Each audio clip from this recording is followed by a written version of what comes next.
All right, guys, I got some super disturbing breaking news here for you. So, of course, as we all know, Trump did a regime change in Venezuela. He kidnapped or abducted the sitting president, violating their sovereignty and independence, bypassed Congress here in the U.S. That's wildly unconstitutional and an impeachable offense.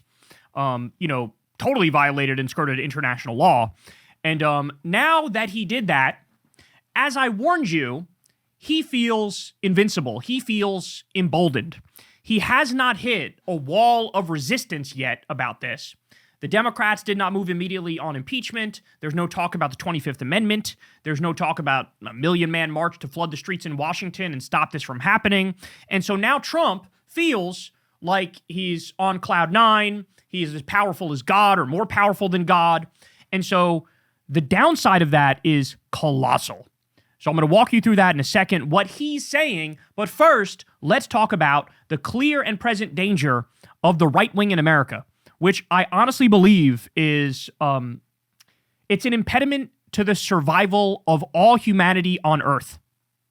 That's where we're at with the extremism of MAGA, the extremism of the Republican Party. It's not even a political party anymore.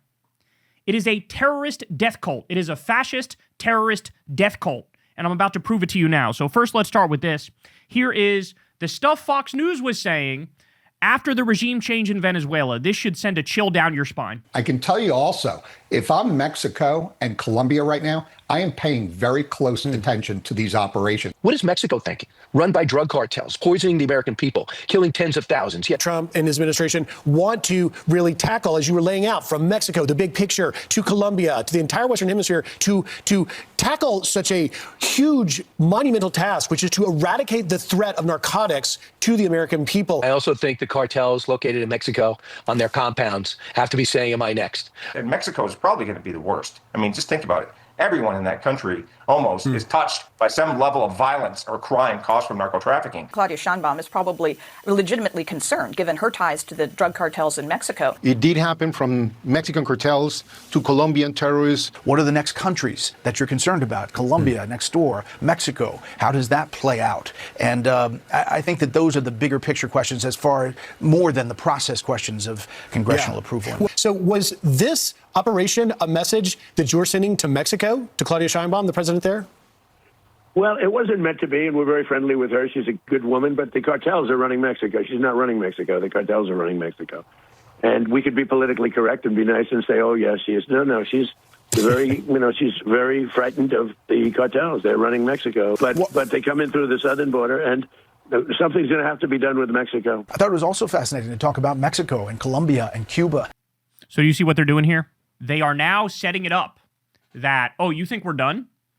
Now, Trump is going to do an illegal war in Mexico, and he's going to do it in Colombia, and he's going to do it in Cuba. These are Fox, the entire right-wing ecosystem now is looking at this wanton violation of U.S. law and international law and regime change where oil theft is occurring, the looting and pillaging of Wall Street of Venezuela is occurring, and they're going, who's next? This is beyond psychotic. So here's Trump himself.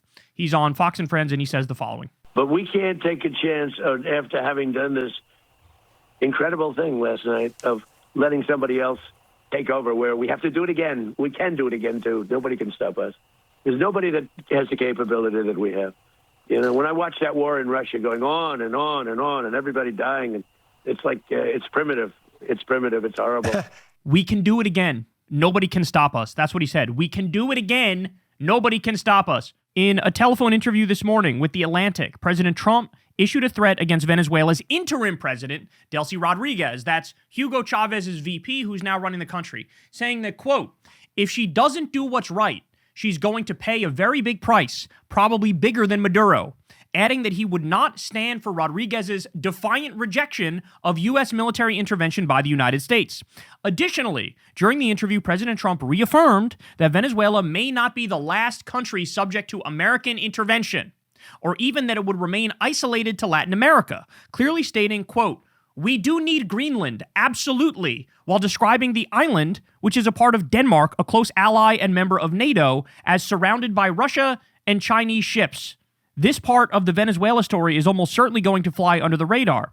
Whatever your views on foreign policy, it's incredibly tragic. I hope her family finds peace. So we had, in this attack We killed an 80-year-old grandma named Rosa Gonzalez. We also killed 80 people total.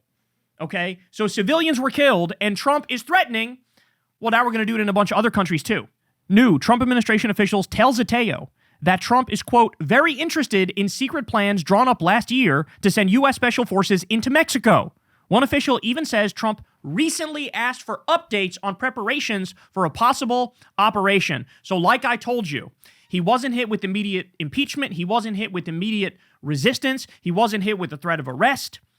And so as a direct result of him getting away with kidnapping and abducting Maduro, doing a regime change, stealing the oil for the oil companies, he's going, I could do whatever I want, wherever I want. Nobody's going to stop me. So war with Mexico is coming. War with Cuba is coming. War with Colombia is coming. Here we go. Listen to what he says about Greenland. We need Greenland for national security, not for minerals. We have so many sites for minerals and oil and everything. We have more oil than any other country in the world. We need Greenland for national security. And if you take a look at Greenland, you look up and down the coast, you have Russian and Chinese ships all over the place. So he was also on a plane last night. First of all, he was flying with Lindsey Graham, the absolutely bloodthirsty, psychopathic neocon, a guy who's never met a war he didn't like. Lindsey Graham was smiling from ear to ear. While they were on that plane, they openly discussed doing this with other countries. They openly discussed taking Greenland, taking Panama. They openly discussed overthrowing Cuba, bombing Mexico. They're openly now discussing these things.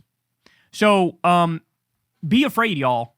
Because, look, I was, not to pat myself on the back too hard here, but I was warning you guys about Venezuela long before anybody else, right? Everybody sort of got, like, tired and uninterested in the stories of the endless bombings of fishermen, right? We ended up killing over 100 people, bombing like 30 different boats. The overwhelming majority of them were fishermen. If any of them were drug smugglers, it was just like a couple of the boats, and they were trafficking marijuana, which is legal in a majority of the states in the country.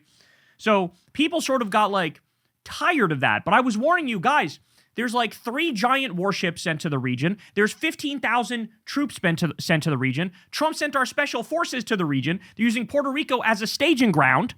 Like, they don't do that for shits and giggles. In the same way, when Vladimir Putin was doing a military buildup right along Ukraine's border, I looked at it and went, yeah, I think he might be doing some shit. Because you don't do that for shits and giggles. You do that if you have plans and you're trying to execute them.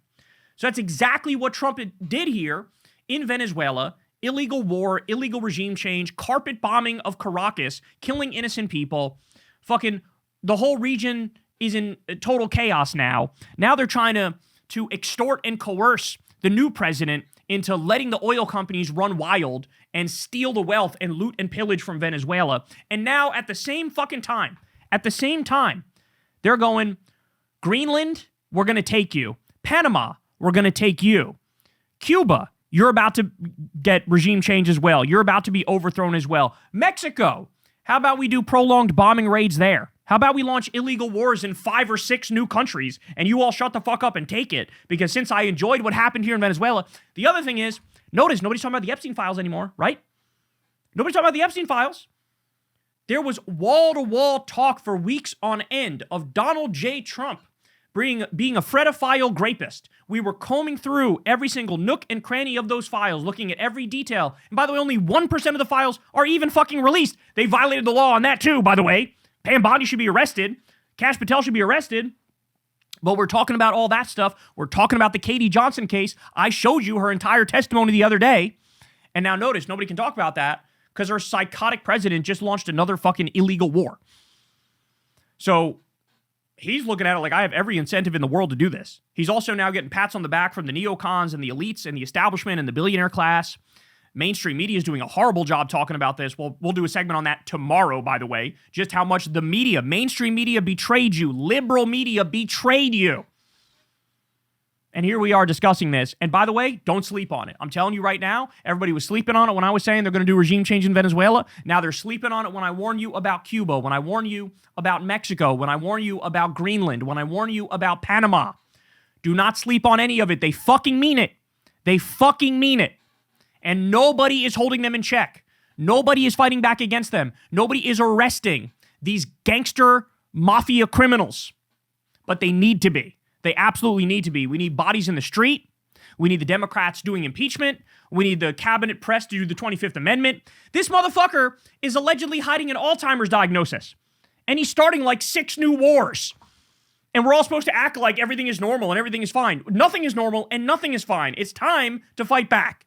Now, by the way, it's not just Trump. It's not just Trump in this regime threatening these different countries. Here's Marco Rubio. Here's what he said. Is the Cuban government the Trump administration's next target, Mr. Secretary?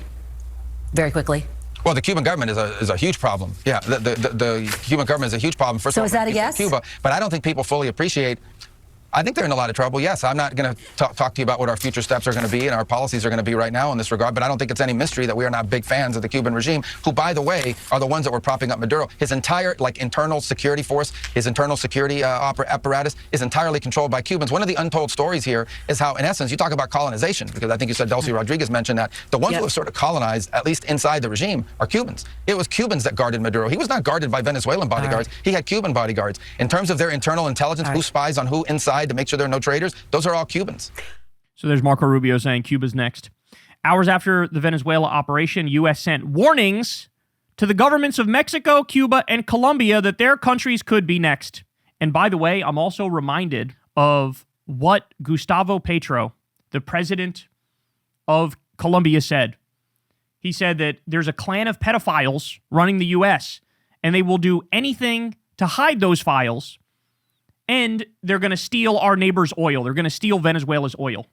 So here we go. I mentioned the plane before. Here Trump is on the plane talking about Colombia. Colombia is very sick, too, run by a sick man who likes making cocaine and selling it to the United States. And he's not going to be doing it very long, let me tell you.